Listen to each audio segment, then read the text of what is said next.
Konrad, Yuri, hello. Hello. Hi guys. Nice to meet you. Yeah. Konrad, what you have an idea of your speaking? What your idea?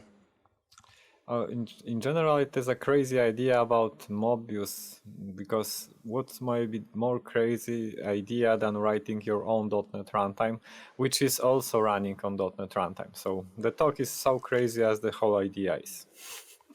Oh, I'm so confused. What is the Mobius in your... Yeah, so it is the name that I've chosen for this project, which is a crazy pet project about writing your own .NET runtime simply. And in general, this talk is describing why this idea may be not so crazy, how I started to write it, and in some details how some small pieces inside are already implemented. Okay, guys, good luck. Well, Konrad, right? Let's start. Okay, so hello everyone. As I said, this is a crazy talk about the crazy project. So the very first notice is that it is not so super practical talk that you will start to use knowledge from tomorrow, but still you can learn something, and especially if you are interested in internals and advanced stuff in .NET and C#, please be welcomed to stay and listen, because it is the talk about it. Internals and deep stuff in .NET in general. So maybe a few words about me before I start. 2-3 years ago, I left the full-time job, and now I'm kind of freelancer that is mainly doing trainings, consultancies, and also speaking at conferences. So this is kind of free world of development, and pet projects also is kind of one of the activities that I'm doing. I wrote this Pro.NET memory management book, which is already translated to Polish and Russian, so it is very nice, and it is the translation thanks to the .NET community in Russia, so I believe it is very good, because developers were involved in translating it. So for sure it is awesome. I cannot verify because I don't know Russian enough to be sure, but for sure it is. And also I'm a creator of such an initiative that is called Dotnetos. We organize meetups, conferences, webinars, and other stuff related to more advanced topics in .NET. We don't cover what the class is. We are more about some more advanced stuff in .NET. So if you are interested, just Google for .NETos. And also I'm a creator of out-of-memory card game, Nerdything, another pet project. We will see how it will come. If you are playing card games, you can also Google for out-of-memory card game. And if you would like to follow me, I'm on Twitter. Okay, that's enough about me, because it is not the topic of the talk. Like me, I would like to cover the Mobius topic. So, two questions at the very beginning. Have you ever wondered how the .NET runtime works? I hope so you did, because it is the conference that I perceive as a conference for advanced developers. So probably you have wondered how the .NET runtime works. But in general, you can have some knowledge, but maybe you didn't have a good motivation to dig in really, really deep, to understand things really deep. Okay, another question is, if you maybe wondered how the .NET runtime works, maybe you have dreamed about contributing to .NET runtime. And that is another level of, let's say, knowing things. But even if you have dreamed, probably you was afraid of doing so, because if you have seen .NET Runtime repository on GitHub, it is super huge with a lot of infrastructure tests and a lot of C++ code. So probably you were afraid of doing any contributions to .NET Runtime. because it is so huge and so important. And we will postpone those two questions for a moment. And let's ask the very important question, why the idea of Mobius? And Mobius, as the title says, is a .NET runtime implemented by me. I started to implement, I didn't finish it, obviously, which is running on .NET runtime. So why the idea in the very first place?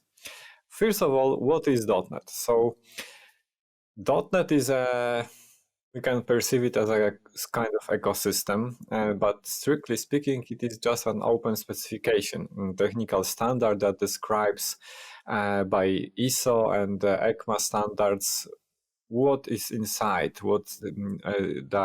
it describes the executable code and the runtime environment that is able to run this executable code with some architectural, let's say, requirements. So .NET is a specification. This specification is formally known as a common language infrastructure, and the main source of it is ECMA 335, Common Intermediate Language. The name is misleading, but it is about common language infrastructure. And if you would ever want to go deep into the .NET standard, this is the document for you. It is a lot of pages, obviously, but you can find very interesting things there. Like, for example, if you have ever wondered how many arguments the method can have, the answer is there. A very practical one. But in general, yes, if you want to deep dive into the standard, this is the document. If you would like to take a look around, there is also a very nice blog post from Matt Warren, which is kind of brief description of this document. And okay, so we have this standard, and the common language infrastructure as a standard consists of 4 elements. The first is the common type system, which is the description of data types that we can use in our programs. The metadata, which is the description, information about this program itself, how the information of the program should be structured. The common language specification is a set of rules for languages that would like to interoperate with each other. And then we can simply say that language can be CLS compliant or not. We will return to that. And the most important part for us is the virtual execution system, which is the fancy name for the runtime, because it is the main part, the part responsible for loading and executing those programs that are aligned with this standard, which we'll be calling CLI compatible programs. So if you have a language that is compiled to a CLI compatible program, then you can run it thanks to this virtual execution system, which is just the name for the runtime. And as we probably know, though, this means that these programs are compiled to common intermediate language. It is the last piece of all these pieces described here. So this is what's inside the ECMA, and for sure, re-implementing your own runtime needs touching all of those pieces. And that's the very first thing that you can learn when you try to implement your own runtime. You need to learn .NET specification. For example, one side note, I said that there is a common type system that describes the types that you can use in your apps. And there is also common language specification, which is for languages that would like to interact with each other. And the common type system, or in other words, common language specification, is a subset of common type system, which might be pretty surprising. So for example, your code may be CLS compliant or not, and by default it is not enabled. So when you compile your program in C#, it is not CLS compliant. So it means that it is not guaranteed that other application that expects CLS compliant code may be able to use it. And one example, if you enable CLS compliance in your code by this attribute, then some things will become not possible to compile, because now you have a subset of possible things. For example, you cannot have public field which is starting with underscore, because this is not the CLS compliant. So although C# is a language that can produce CLS compliant code by this attribute, by default it is not. Another example, unsigned int is not CLS compliant. So if you are using unsigned int, it is not. Why we don't care? Because in the end, 99% of the code is written in C#, and we don't care about CLS compliancy because it was from the times when people were expecting in Microsoft that we will have a lot of various languages using the same infrastructure, but in the end we have C# and F# and Visual Basic almost not being used. So C# is not CLS compliant by default, and we don't care, as a very summary of this side note. And I don't care either when implementing .NET Runtime then. So we have this very last piece described, virtual execution system, and this is simply the runtime. We can say simply the runtime. It is a piece of code executing CLI code, CIL code, sorry. So obviously it needs to know the common type system, it needs to know how to interpret the metadata, and we are ignoring the CLS. So currently we have, obviously you know it, various runtimes, various virtual execution systems with all connected ecosystems of libraries and so on. So we have .NET Framework, .NET Core, and now .NET 5. We have Mono, which is getting more and more important because it runs Blazor, Xamarin, and Unity. And then we have some more exotic runtimes, if you have ever met them. So .NET Compact Framework or .NET Micro Framework, which are for very small devices. They have some edge cases, probably not used. They are not used anymore so much. Then there was a Rotor, which is a shared source common language infrastructure, which is an open source version of the runtime for the academical purposes. It is not used anywhere. It was kind of experiment for academical purposes. And we have also two which comes from community, like .NET Anywhere, created by Chris Bacon working in Google. It is interesting, an example of writing the whole runtime by one guy. Chris Bacon was describing it even on DotNext here 2 years ago, as far as I remember. So you can watch this talk. And also .NET GNU, portable .NET implementation from Linux side of the world, let's say, which is not so succeeded. And currently, as far as I know, it is no longer developed. Okay, so we have some set of these runtimes, and all this happens to be written in C, C++, obviously because we need to write something in a low-level way, obviously. So we want to use some low-level language with the full control over things. So C or C++ in an obvious choice.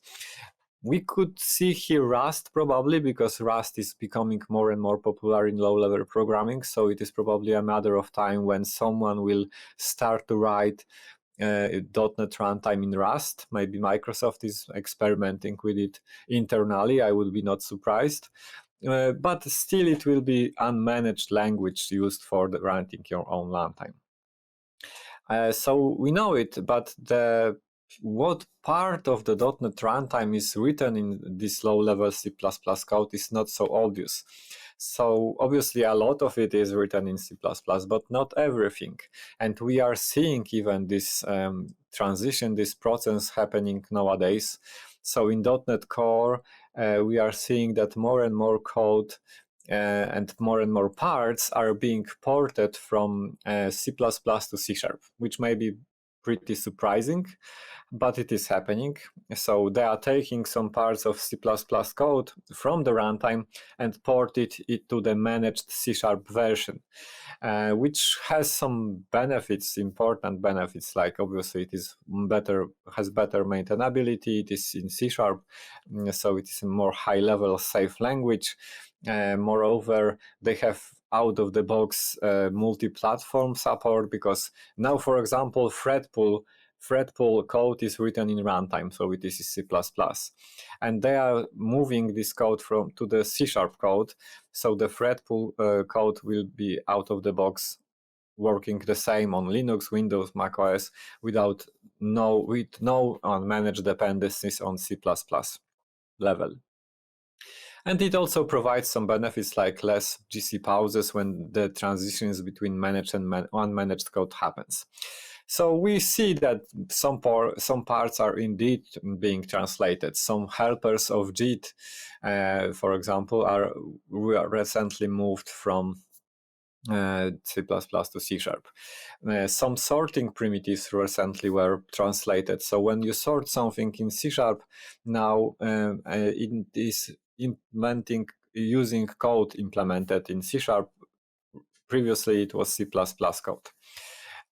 Or, for example, very small thing, enum compared to was also recently moved from C++ to C#, and it gained few dozens, 20-30% speed up just because of that. So, okay, the runtime needs to be written from this perspective in low-level language, but we see that some parts are being moved more and more to the managed part. We can go even farther. There are initiatives that are trying to write as much the runtime code in the managed language as possible. CoreRT is the example from Microsoft. So the idea of CoreRT was to write the most runtime in the managed language.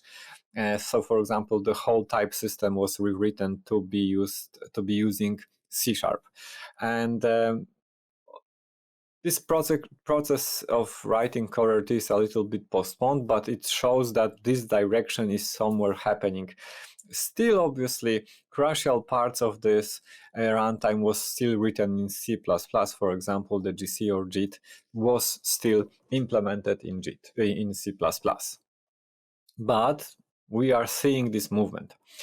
Okay, but on the other hand, what if the managed runtime itself is managed itself? What if the managed runtime itself is managed? And this is the question that I'm trying to answer when writing Mobius.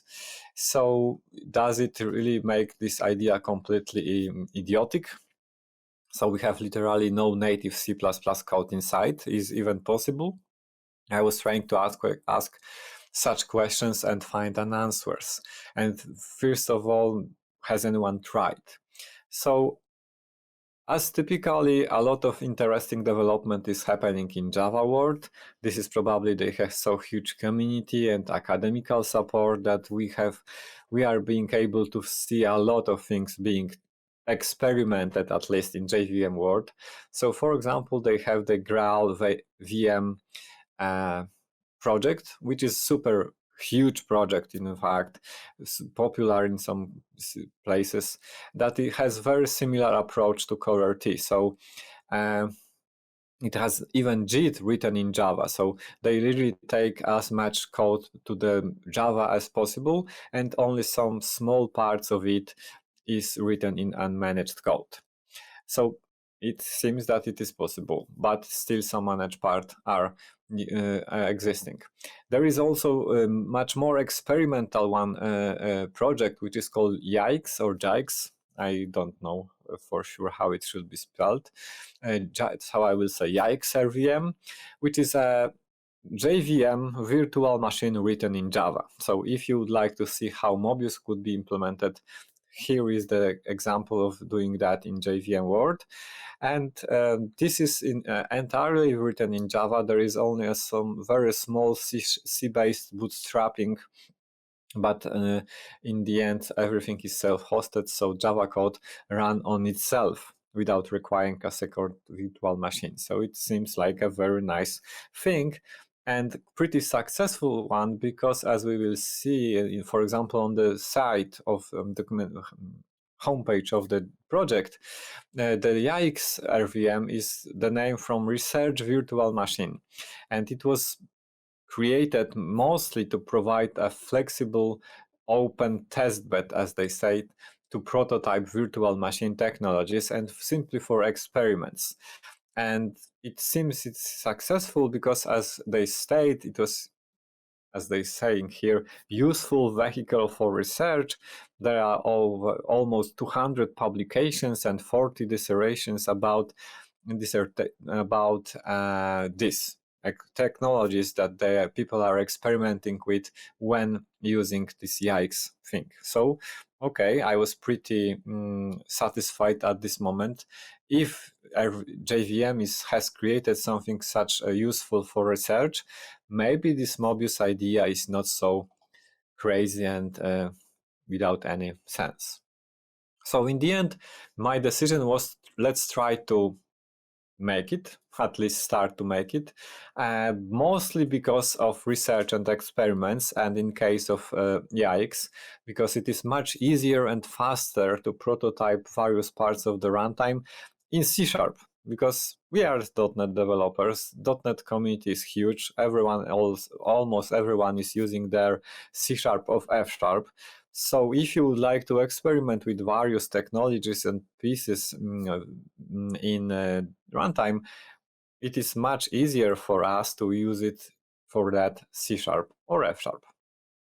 Obviously, the second most important reason for me personally, but for everyone that would be like to involved in this project, is to learn, because there is no better way to learn a runtime than write it, because you need to understand everything to write. So you can take some piece of the runtime and try to implement it or fix it, improve it.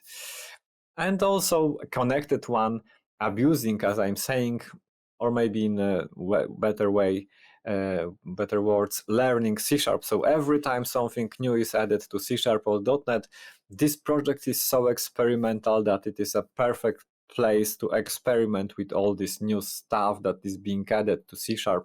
So runtime can be full of spans, stack allocs, unsafe class usage, and for sure it will be kind of living on the edge, experimenting with various pieces, because it needs to be low level, obviously, but it is still in C#.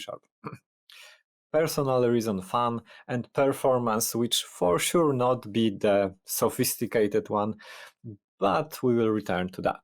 So in general, this has the idea has been coined for Mobius, crazy one. The idea has been coined, and I started to write it. And the question is now how I started to write it and how it in the end should work. So what is the design of this whole crazy idea? So if we see at the very high level at the whole project, it looks like this. It is kind of sandwich here, and that we have .NET Core, which now should be called .NET 5 simply, which is the runtime running all this stuff. Then we have a Mobius, that is the regular, in fact, .NET application that happens to implement everything that makes it .NET runtime. So it will be able to take some another .NET application and run it. So we have those levels here. So we have two .NET runtimes and one app to run. Seems pretty strange, right? And how it makes sense to implement something like that. So if you look at what the .NET runtime really does is that it is simply taking IL code and emitting some native code to be executed. So Mobius as a runtime has a JIT, should JIT compile IL code to the native code. So in the end, we will have two JITs probably and two native codes. So seems all this is pretty mind-blowing. So as a kind of the most important image and drawing from this talk is this one, trying to explain why this all makes a little bit sense, even if it doesn't at the very first glance. So we have our .NET applications that we would like to run, and it has an IL code inside, obviously. So I'm JIT and Mobius in general will take this application, take this IL code, and thanks to the JIT that will be solely C# based, it will take this IL code and create obviously a native version of this application. And because of that, in the end, this application will run as a native application, because this is the purpose of the JIT, right? We have the application which is here on the top, and we want to JIT compile the code to the native one. So in the end, the most part of the application will be just a JITed native code being executed. And from this perspective, and from the perspective of the application, it doesn't really matter so much whether it is running on Mobius, on .NET 5, or any other framework, because the JITed code will be executed, so it doesn't matter. Obviously, sometimes this JITed code needs to call the runtime for some purposes, like, for example, we would like to allocate an object. So there will be some calls from this JITed native code to our code, and this obviously will be JITed by the .NET runtime itself, because it will be managed code that will be JIT compiled by the underlying runtime. So sometimes in the end, we will have these three levels, because the app JITed code will call us as the Mobius, for example, asking for an object, and this will obviously make some magic that return memory for an object, for example. And sometimes also I, as a Mobius in my code, I will need to do something that is required. So for example, if my code will allocate an object, sometimes I will also call .NET Core runtime for its own features like allocations. But it really depends how often JITed code calls my code to have the overall impression what is the overhead of all these two levels. It doesn't have to be so big. It doesn't have to be twice slower because we have two runtimes. It really can run in a pretty good performance. It all will depend on the JIT quality in Mobius. If the quality of the JITed code will be good, the performance can be good. If it will be very simple JIT, obviously the performance will be bad. But this is because of the JIT implementation, not because of the whole idea, fundamentals, let's say, concepts. So we have this overview how it is working all together, and then we can we have decisions what to share, how to implement it. And one of the approaches is that is similar to, for example, what Yikes is doing, to share some stuff between the runtimes. So when I'm implementing my runtime, I could be tempted to, for example, reuse type system or maybe memory management or other stuff from the core, from the .NET Core. But because I really wanted to make fully experimental runtime, I decided to go to this direction, that I'm writing everything from scratch, simply because I wanted to learn and I wanted to provide the full code of everything, not to rely on anything external, because it will drive better experiments. I really believe that. So that's why I decided to separate it completely. So as we see, Mobius is a separate .NET application. So there was literally a time that I was just creating a new solution, file, new solution, and then I started to write my own .NET runtime. So it all seems pretty simple at the beginning, because we know that the structure is pretty easy. Like there will be host, probably console application that will take the IL-based application, I will run it. There will be some core, there will be some GC and JIT, but all this starts to be pretty complex when we think about this research-driven approach. So for sure, I would like to treat the GC and the JIT inside Mobius as a plugins, so everyone will be they can be easily changed to another implementation. So I need to some kind of abstraction over JIT and GC, but JIT and GC interoperated with each other pretty hardly. So now I need to provide some complex abstractions between all those pieces. And this is one of the things that I am currently working on to provide kind of vertical slice, vertical proof of concept, how all these pieces may cooperate with each other in a nice way. So this is a pretty nice learning by itself. And then we have some low-level design fundamentals decisions. So whether, for example, code should be async or not, or how I should implement the JIT. We will return to that. There is also very boring part. Boring, unfortunately, maybe it is somehow interesting, but it is, let's say, the most boring stuff part. Implementing the type system. So we have this ECMA 335, and now I need to implement everything which is related to type system. So for example, how to interpret signatures of methods, which seems to be pretty complex topic, which there is a state machine trying to understand. It is kind of binary parser in the end. So we need to implement that. I decided to do that, although I could reuse some code from libraries and projects like DenSpy, ELSpy, or other. I was not able to separate it good enough to be satisfied, and I really wanted to provide something clean, so I'm just implementing it by myself. Then there will be the GC, obviously my beloved topic because of that, but this is the second level of the complexity. I don't need the real GC implementation at the very stage, as I was even describing in the custom GC talks last year. The GC may be just simply allocating, so this will be the very first approach that I will be taking here, and only then, as GC will be kind of plugin, we will be able to implement various GC implementations, though I don't care so much about the GC currently.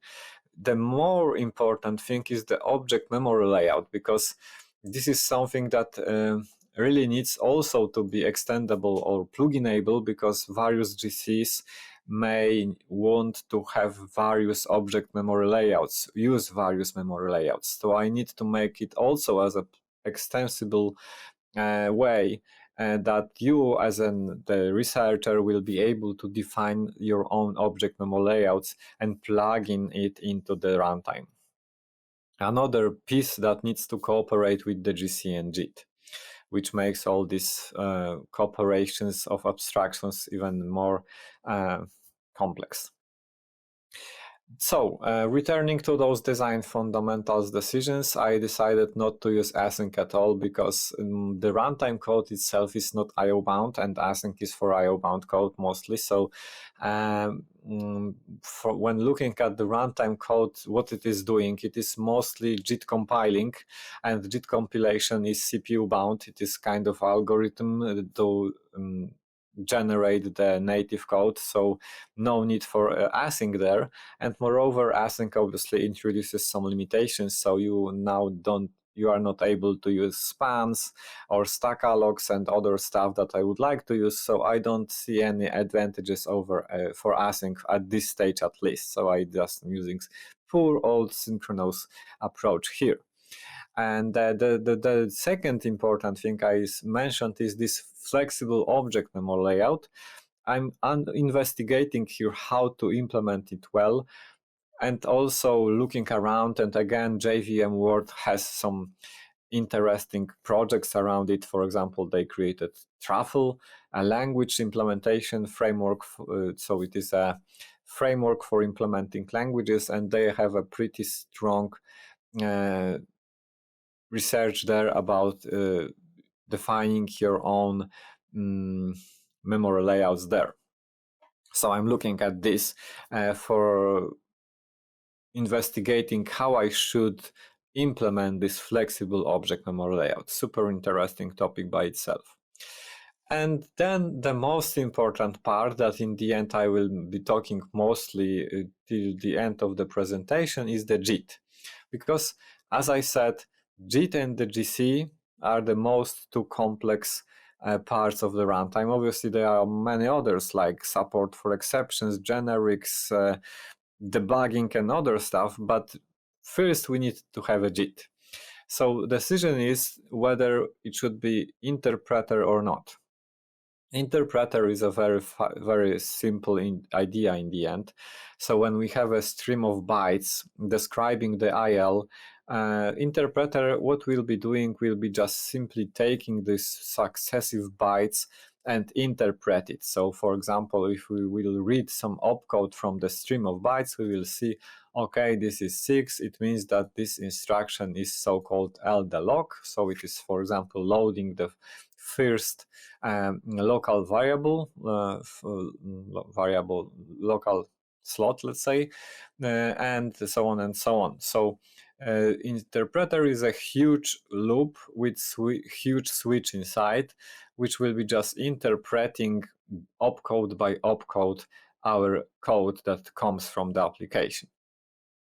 It has some advantages, and first of all, it is super easy to implement because we have switch and we need only to add a case for every opcode that we would like to implement, and that's all. So it is super easy to implement. Then we can separately implement various opcode executions. So from the implementation perspective, it is not so interesting even, let's say. And another big advantage is it does not require executable memory region, because here we are just reading the opcodes from the memory of the IL part of the application and executing it. We don't generate anything in memory. So this approach is used sometimes, and the .NET Anywhere runtime, which I was mentioning before, created by Chris, was also using interpreter. And for that reason also, for example, Blazor is using Mono, because it has some kind of good interpreter implementation, and we need that in Blazor because Blazor is based on WebAssembly, and WebAssembly is running in the very strict in-browser environment, which does not allow us, as far as I know currently, does not allow us to emit code to some region and then execute it, which is the fundamental requirement for JIT. So we are limited to use interpreter in this environment. So it has some usages, obviously. But disadvantages are also pretty important. For example, it is slow because it is a just huge loop with huge switch inside. So it is slow. We need to take a memory region, read it, interpret it, execute it, read it, interpret, execute. Well, branch predictor on the CPU is screaming because there are no predictable ways how it will behave in next iteration, and so on and so on. And moreover, there are no optimizations possible. So we are just executing opcode by opcode, and there are no places when we can add any kind of optimizations. And also, it is not so fancy if you would like to learn how to write your own JIT, obviously, because it is not JIT in the end. So, as I said, Mono has interpreter mode inside. Because of that, it is used in Blazor. And .NET Core has hidden interpreter. You can recompile .NET Core with interpreter being enabled, but it is solely for kind of experiments inside, internal experiments. It was never used in any production-ready environment.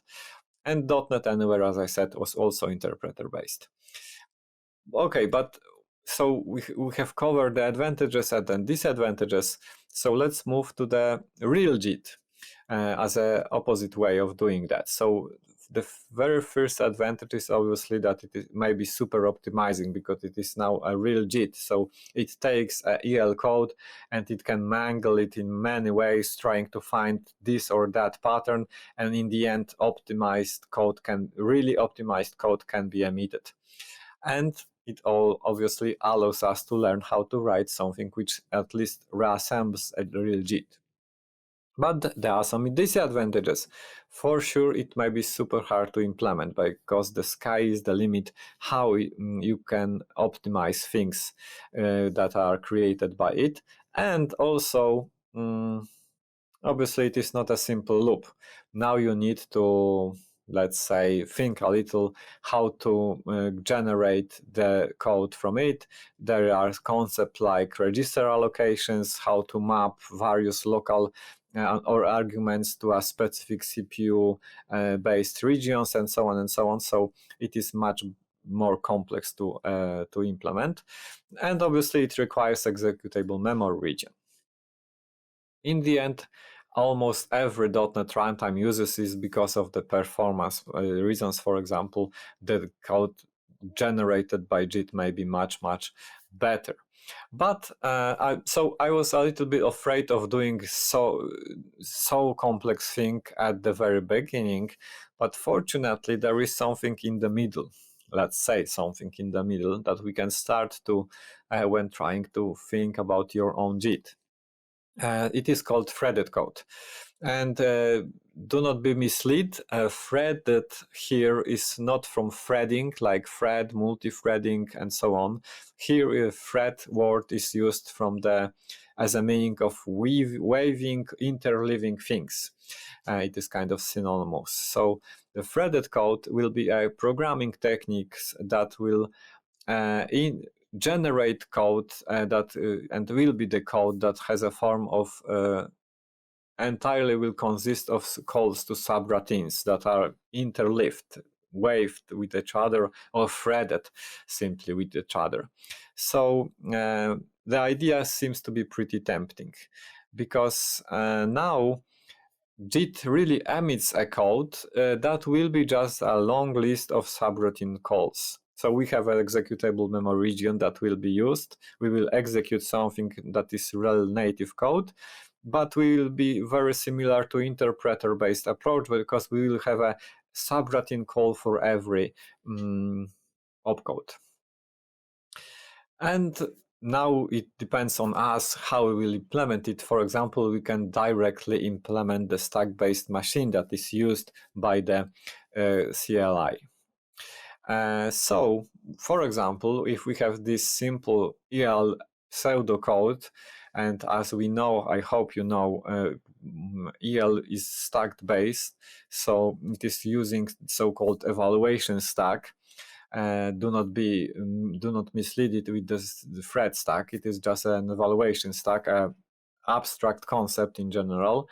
So when we would like to add two numbers in EL, it is just consists of three instructions.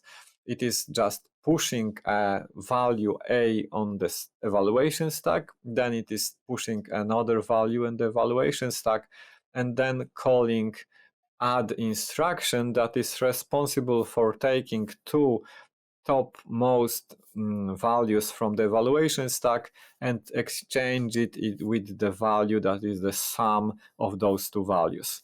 And this is IL. And then, in case of threaded code that can be emitted by such kind of JIT, it will be something like that. Our threaded code will be just a poor, sad list of calls to subroutines, and every subroutine will be then just generated for the opcode from this original IL-based application. So it seems not so complex, because it is one-to-one mapping between opcode and the subroutine. And then we have this code that is at least the native one. So for sure it will be not skyrocketing in terms of performance, but it will be native one. So it will be a very nice entry level for writing something more sophisticated in the future. And that's why it makes a perfect middle ground in implementing something like that. It has tolerable difficulty. It may be a little bit faster because there is no interpreting loop and it is just a native code being executed. And by the way, calls, I mean the call assembly instruction, are pretty good optimized in the nowadays CPUs. So this list of calls will be not super slow, which is also nice. Okay, so how? Because now I described a little bit of, let's say, high-level fundamentals. Now let's deep dive a little into the implementation details, because obviously this is the DotNext, a pretty advanced conference, right? So let's show something more sophisticated, like some C# code examples from the Mobius, for example.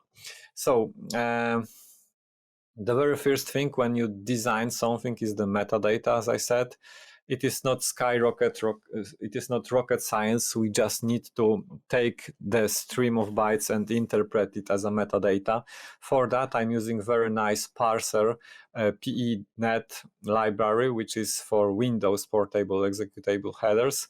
Currently, I'm not using Linux for that because it is just too simple and I don't want to take time for that. So I'm based on Windows currently, and I'm using this pretty nice library, which provides us some support for digging into the Windows portable executable headers, supporting also those headers that are defined on the operating system level, describing .NET code, because from the .NET framework times we have Windows-based support from headers for .NET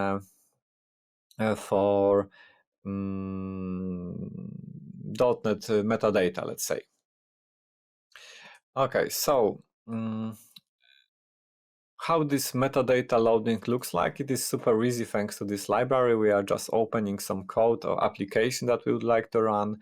Then we are, for example, digging into these headers for .NET framework code, which has this legacy historical com prefix, and look for the entry point RVA, which is just the relative address of the method that should be treated as an entry point, so the very first method that we should run when we are running this particular DLL.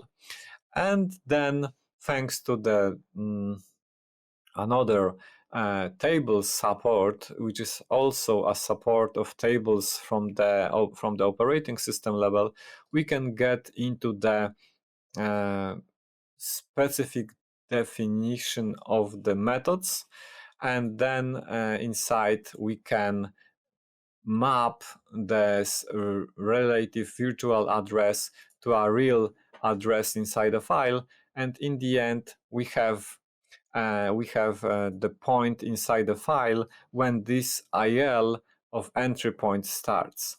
So then we are having all in place, because now we can just take the, let's say, span, and have a span representing the method body, the IL method body of this particular entry point method. So with the help of those few lines, we are just getting the size of the IL of the entry point and the span of bytes representing this entry point. And this is, by the way, something that Chris Bacon was describing when he was writing .NET Anywhere runtime, also during the talk here in DotNext 2 years ago. He was doing the same stuff in C manually. Here, with the help of PENet parser, we are having this pretty easier to implement. So, okay, we have method body as a span of bytes. Now we need to design the JIT. Obviously, first of all, we need to create some memory region that will be used for the native code being generated. So I need to use virtual alloc, and then I'm just using memory region that has this execute write method writes. It is super important because I need to write stream of bytes as a native code. And also I need the execute permission, because then I will call methods and functions that are living inside. So I need those two writes here. Then I need just to implement the JIT. So having the method body and the region when I would like to emit the code, I only need to implement the JIT here and make this method running, obviously. So pretty easy thing, right? So then when I will have this method JITed to this memory region, the only thing that I need to make all these pieces running is to call the method under this JIT region address. So no, in this place I emitted the native code, and here I will call this emitted code, and now I will have this method running.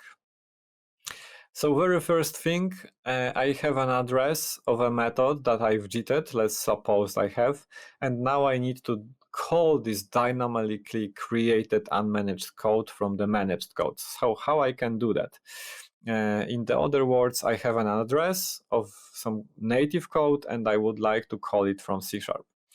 For that, we have Kali instruction. Maybe you have met this instruction. It is pretty advanced.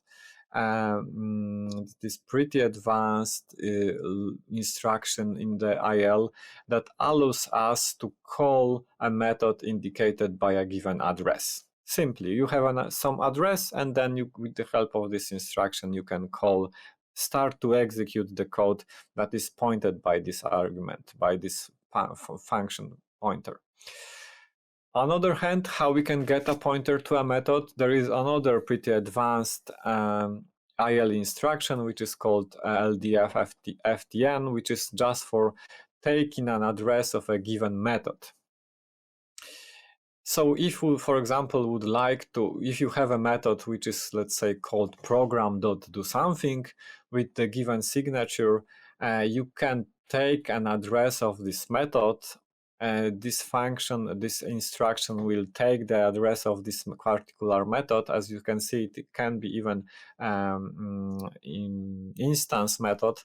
And then you can use this pointer that has been left on the stack with the help of this opcode and use Kali to call this method with some given argument that was pushed on the evaluation stack previously. And this is pretty magical thing that you can write in IL. Additionally, this does not have to be managed code. It could be unmanaged code, so it is pretty powerful. And this is exactly, by the way, what has been exposed in C#9 as function pointers, because this is an IL level, but it was not directly exposed to C#. Until now, we have in C#9 exactly that. So in C#9, you will see that you have some new type of delegates, which are just function pointers. So when you have a, let's say, static doSomething method, and then you take an address of it, you can assign this address to this special type of pointer, which is exactly that. It is underneath using this LDFTN instruction to take an address of this method. And then having this address, you can just use it as a regular method, which inside underneath will call Kali. So this is exposed to C#9. And this is super nice, but it is not so convenient for me because it requires, as you see, compile time known delegate signatures. For example, I need to know that this particular pointer is a pointer to a method that takes an integer as an argument and returns an int. That's nice that it is super type safe in this case, but I don't know the compile type no signatures, obviously, during the JIT, because I'm JITting the code that comes from the outside library, from outside application. So I completely have no idea what will be the signature of the method that I'm JITting. So I need to have a kind of dynamic signature support. And for that, I'm using this magical dynamic method, which is always pretty low level stuff if you are writing something that tries to be fast, because it allows you to emit IL code directly from the C#. So here I'm creating a dynamic method, and then inside using this Kali instruction, I'm emitting Kali instruction to call the method, which is given by the given address, which unfortunately, as you see, because of how the reflection works and all this IL generator, still requires knowing the types of the arguments and return types. So for doing that, I need to make even more complex code that will be able to create delegate type dynamically. So now I have this routine, which is just taking an return type, the param types, and as a result, it will generate me a delegate that represents the method that has the signature of param types and return type. Pretty low level stuff that we need to implement to have delegate that will be then used for the Kali instruction. And in the end, we have all these places, so all these pieces in place, right? So we have let's say, a way of calling a method that has been JITed. And now, one more important side note. Obviously, JIT compiler, as the name states, is a just-in-time compiler. So it does not JIT compile everything in advance. It only compiles in a lazy way. So we don't JIT anything until it is called. In other words, the JIT is lazy. Only called methods are JITed. And it means that the same approach as in the full runtime I need to take, which is just using some kind of stubs or placeholders that will be pointed by every method defined in my type, that will be just staying there and wait until it is called, and calling this stub will trigger the real JITting, because only then I will be able to call particular methods, and calling it will trigger this JIT. So I coined this, I am using the similar name as the .NET Core. I have the JIT stub. So when you have a type and this type has various methods defined inside, every method address for every method in this type, the method address is pointing to this special JIT stub, which is very short method that will trigger JITting this particular method if it is being called. And if it is being called, the JIT stub will run, it will JIT emit the code, and in the end it will exchange this address pointed by the method to the code that has been JITed by itself. So I'm just replacing, overwriting the address from the stub to the real particular JITed code.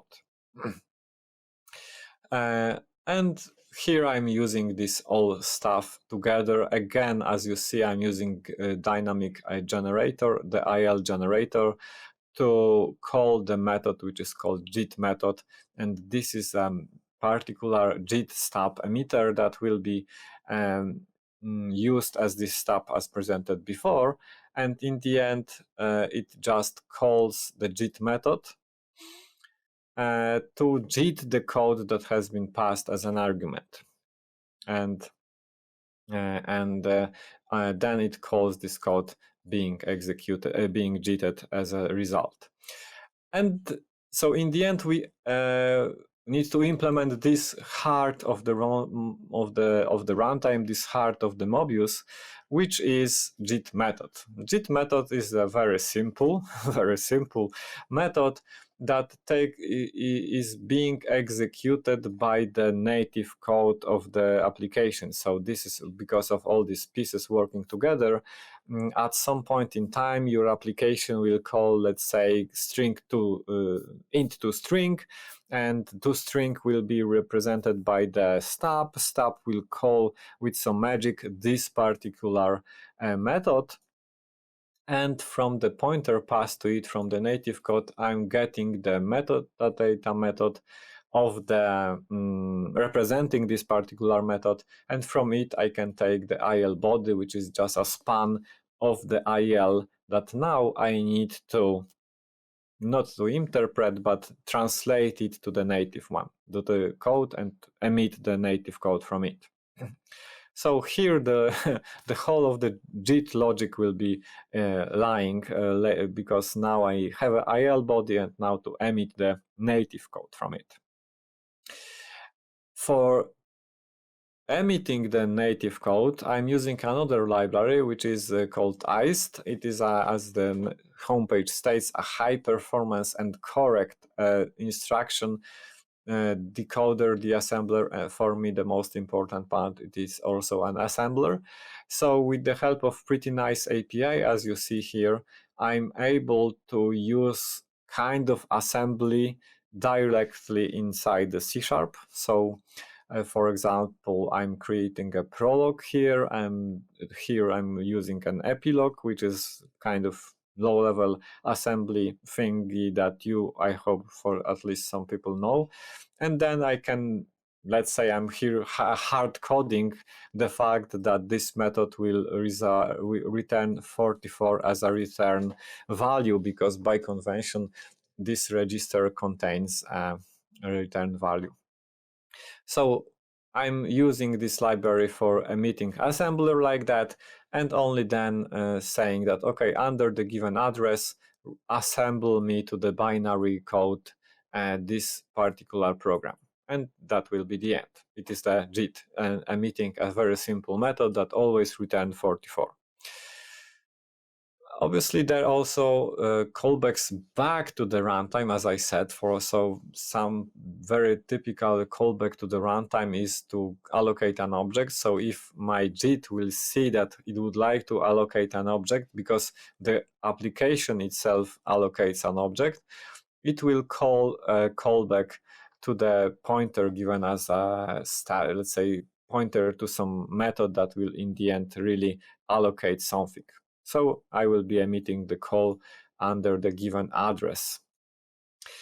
How this callback can run, because it seems to pretty complex. Like we have a native code being emitted, and we have some pointer, and we are just calling it. So out of the sudden, if this pointer points to one of the methods inside the runtime, inside the Mobius, we will have this situation that the native code now out of the sudden starts again to execute the managed code inside the runtime. And this is fortunately working thanks to the reverse pay-invoke magic. So it can be used pretty easily thanks to pretty magic and not some common method, which is called marshal.getFunction pointer for delegate.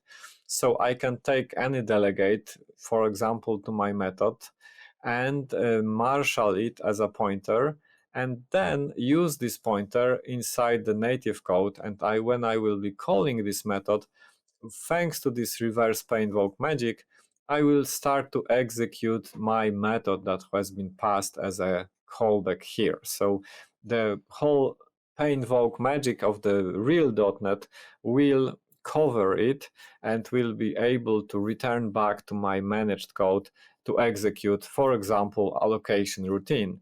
So it is really nice that it works out of the box. And then everything else needs to be implemented. So a lot of work, like, for example, at some point in time, probably I would need to implement pay-invoke itself to be supported from my code. And it will be pretty fastly executed and implemented because pay-invoke will be pretty important, even if I would like to support writing and executing simple console write line app. It requires pay-invoke because it is using console, so pay-invoke is underneath. Okay, so when? Because I covered pretty a lot of low-level stuff probably. Some people for sure get lost at some point. Maybe some are not satisfied because it was not too low-level enough. But that's the 1 hour that I can fit things into. And the question is now when all this will be available. And I don't know. So amount of code for sure to implement your own runtime is infinite for a single guy like me. So probably never .NET runtime will be not able to execute real production code. It is for experimental purposes like Yikes RVM. Current status is that I'm providing this vertical proof of concept to have the type system rough skeleton of everything that will be able to run the very simple application like console write line, and supporting all these abstractions. So you will be able to replace JIT, replace GC, have the flexible object memory layout and all this stuff. So all this should be there. I don't plan to support GC at this point. You will be able to write your own. And also, I'm not sure about threading. I have some very nice concepts about how threading could be implemented, but I'm really not sure whether I will fit it in the, let's say, next year.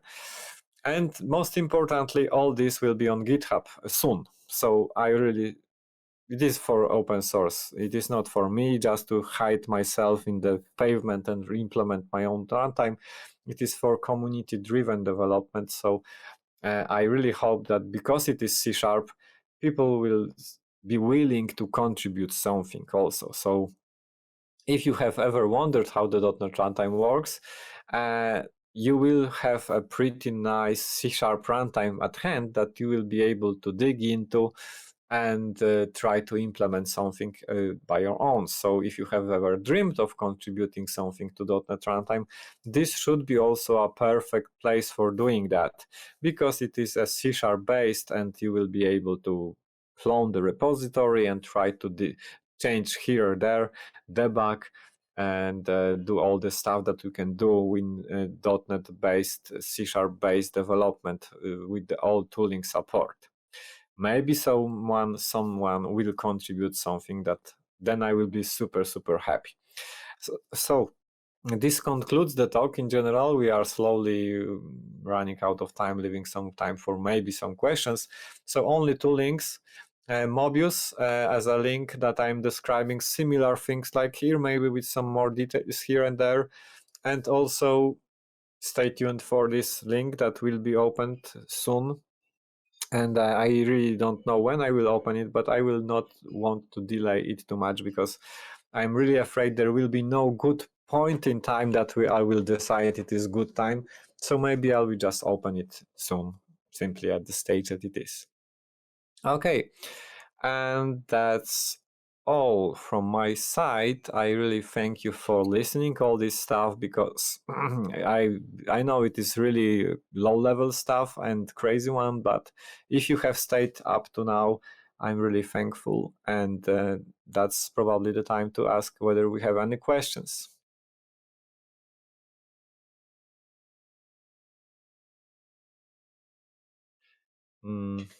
Yuri, I don't hear you, I believe. Oh, sorry, guys. Konrad, I want to tell you thank you. It was really very interesting, and I am really waiting when you will open your repository on GitHub to look inside the new future of .NET Core Runtime. Yeah, alternative future.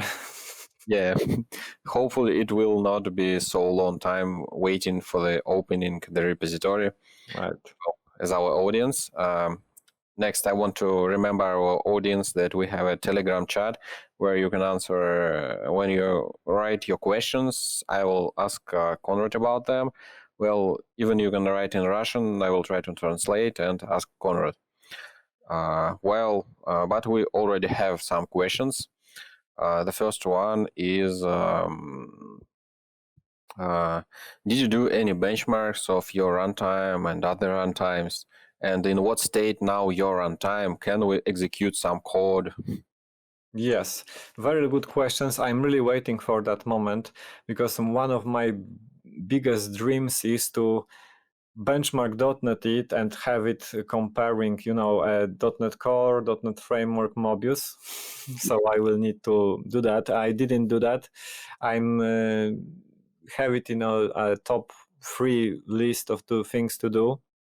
So I didn't do that yet, but for sure I will do that. So I'm not, unfortunately, currently, it will be, it is a problem of so many decisions where to put your hands at this moment, because I believe with some few days of work, I would be able to make this integration with benchmark.net good enough to benchmark some very simple operations on numbers, for example. It will be kind of very simple benchmark, but would make it working and would be seeing there the difference. But I didn't do that yet.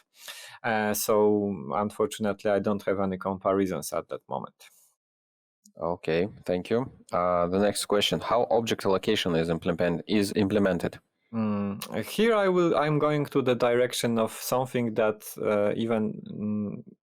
it's getting more and more popular in the nowadays GCs, when we have small memory regions, like sometimes it is called arenas. So there will be small arena for an object, and we will be allocating objects there as long as there is a place for that. Filling it will trigger GC. Or sometimes I may take a decision not to trigger GC, but simply create a new arena, and so on. So it will be arena-based allocation. But again, allocation is a part of the GC. So in the end, it should be really extensible. So you should be able to write your own routine simply without exchanging, for example, the whole GC. That's my goal. So you have these small pieces of things to experiment with, not to change, for example, the whole GC, but only how the memory layout looks like, or maybe how the allocation works. So this is the goal, right? This is a very interesting goal. It's I want to look at how you're going to implement such a kind of. And for sure, because of that, the performance will suffer because we will need some abstractions, right? When the .NET runtime is knowing that they have this particular allocation routine, they can plug in it, hard code it here and there, make some very hard dependencies between various modules.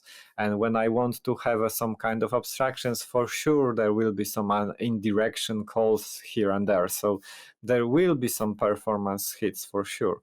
But this experimental part seems to be so tempting that we can live with it. Have you got some roadmap about next releases of Mobius? No, simply too many different pet projects.